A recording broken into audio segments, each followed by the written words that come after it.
জুলাই সনদ বাস্তবায়ন আদেশকে অন্তর্বর্তী সরকারের অন্তহীন প্রতারণার দলিল বলে আখ্যা দিয়েছেন স্বরাষ্ট্রমন্ত্রী সালাউদ্দিন আহমেদ।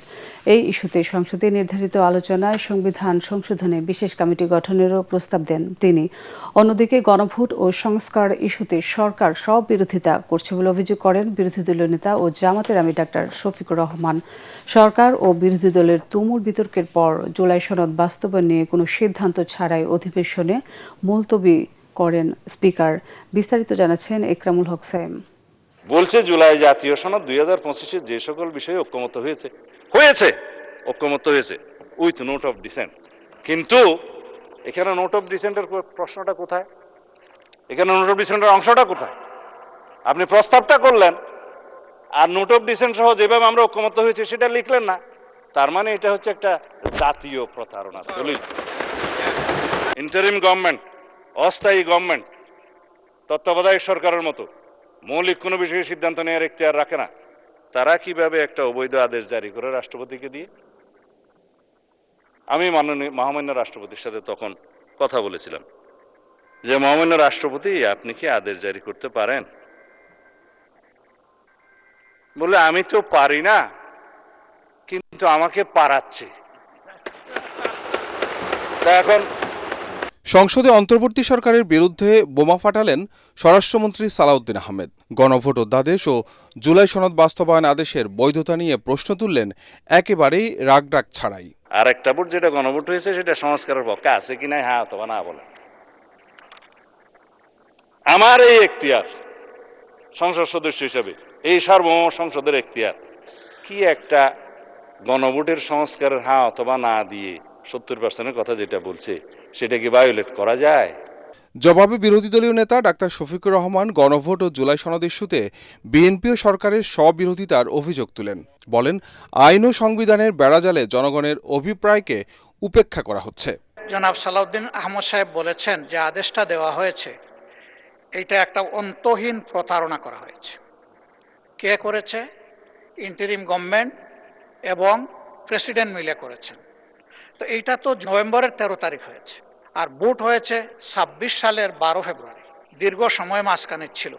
আমরা প্রথমে দাবি করেছিলাম গণভোটটি আগে হোক এবং সংসদ নির্বাচন পরে হোক। বিএনপির দাবির কারণে একই দিনে হওয়ার কারণে ওনাদের গণভোট এবং সংসদ নির্বাচনের দাবিটা সরকার গ্রহণ করার কারণে ওনারা ফরমালি সরকারকে অভিনন্দন জানিয়েছে। তাহলে গণভোটটা তো ওনাদেরও দাবি ছিল।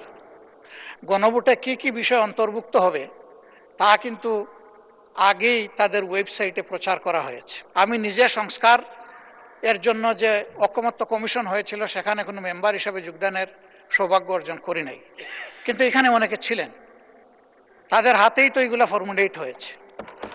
ফর্মুলেট হয়ে আমাদের সবার কাছে, জনগণের কাছে এসেছে। আজকে তারা নিজেদের তৈরি করা জিনিসের সাথে স্ববিরোধিতা করতে পারেন না। এ সময় স্বরাষ্ট্রমন্ত্রী সংবিধান সংশোধনে বিশেষ কমিটি গঠনের প্রস্তাব করেন।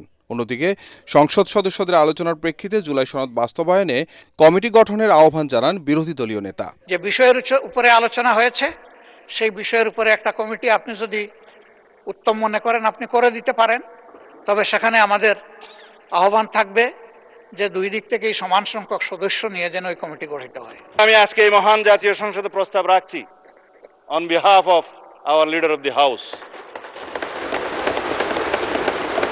জাতীয় সংসদে প্রতিনিধিত্বকারী সকল রাজনৈতিক দলের এবং স্বতন্ত্র সদস্যদের সমন্বয়ে সংবিধান সংশোধনের জন্য একটি সংসদীয় বিশেষ কমিটি গঠন করি।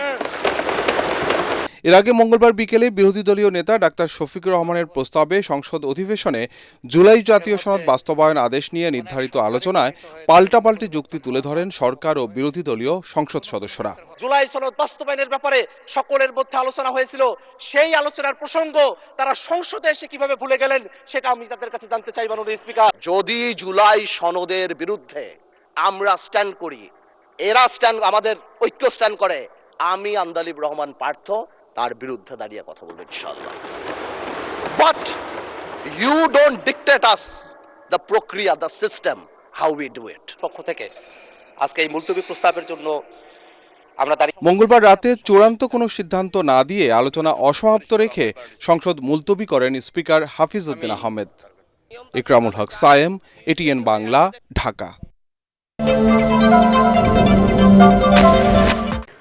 সংবিধান সংস্কার পরিষদের জন্য কমিটি গঠনে সরকার যে প্রস্তাব দিয়েছে সে বিষয়ে পুরোপুরি একমত নয় বিরোধীরা। তবে বিষয়টিকে ইতিবাচক হিসেবে দেখছেন বলে জানালেন বিরোধী দলীয় নেতা ডক্টর শফিকুর রহমান। তিনি বলেন, সরকার যদি সদিচ্ছা নিয়ে বিষয়টি বিরোধী দলের সাথে আলোচনা করে তাহলে শর্ত সাপেক্ষে তারা কমিটি গঠনের বিষয়টি ভেবে দেখবেন। মঙ্গলবার সংসদ অধিবেশন শেষে সংবাদ সম্মেলনে এসব কথা বলেন তিনি। ভালো প্রশ্ন।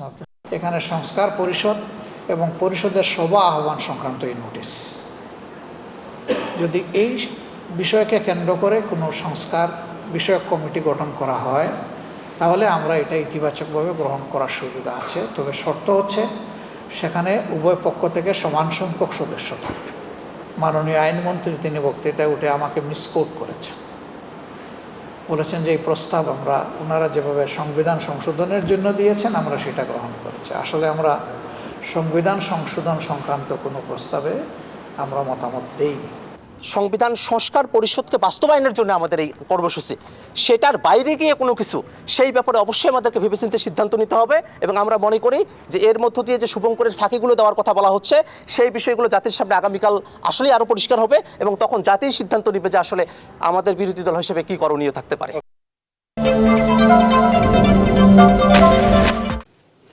বৈশ্বিক জ্বালানি পরিস্থিতি মোকাবেলায় স্কুল কলেজগুলোতে 3 দিন অনলাইন ও 3 দিন সশরীরে ক্লাস হবে বলে জানিয়েছেন শিক্ষা মন্ত্রণালয়। এর আগে সচিবালয়ে প্রধানমন্ত্রী তারেক রহমানের সাথে বৈঠকের পর এমন পরিকল্পনার কথা জানান শিক্ষামন্ত্রী আনম এহসানুল হক মিলন। এদিকে এপ্রিলে জ্বালানি তেলের দাম বাড়বে না বলে জানিয়েছে জ্বালানি মন্ত্রণালয়। দেশে জ্বালানি তেলের কোনো সংকট নেই বলেও জানানো হয়েছে মন্ত্রণালয়ের পক্ষ থেকে। আরও জানাচ্ছেন হুমায়ুন চিস্তি।